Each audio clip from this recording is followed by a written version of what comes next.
ഇവിടെ ആരോ ഒരു ചിത്രം വരച്ചു. അപ്പോൾ നിങ്ങൾ പറയണം, ഈ 3 പേരിൽ നിന്ന് ആരാണ് ചിത്രം വരച്ചിട്ടുള്ളതെന്ന് ആലോചിക്കുക. നിങ്ങൾ ഉത്തരങ്ങൾ കമന്റായി രേഖപ്പെടുത്തുക.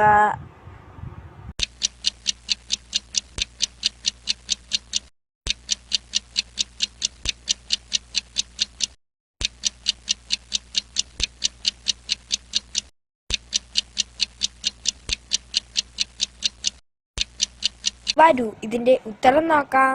ഈ കള്ളാസും ഈ ചിത്രവും മാച്ച് ആവുന്നുണ്ട്. അപ്പോൾ ഇയാളാണ് ആ ചിത്രം വരച്ചത്.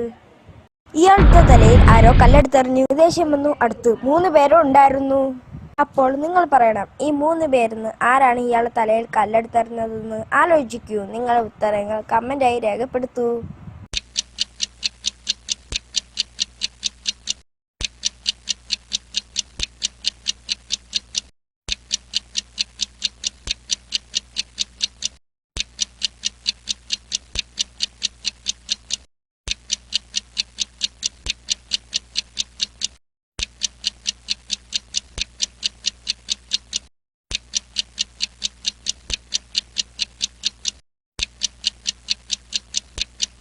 വരൂ, ഇതിന്റെ ഉത്തരം. ആദ്യത്തെ ആളിന്റെ കാൽ ഒടിഞ്ഞിരിക്കും. രണ്ടാമത്തെ ആളുടെ കയ്യിൽ കുഞ്ഞുണ്ട്. രണ്ടാമത്തെ ഈ ചെറിയ കുട്ടിക്ക് ഒരു കുഴപ്പവുമില്ല. അപ്പോൾ ഈ കുട്ടിയായിരിക്കും അയാളുടെ തലയിൽ കല്ലെടുത്തെറിഞ്ഞത്.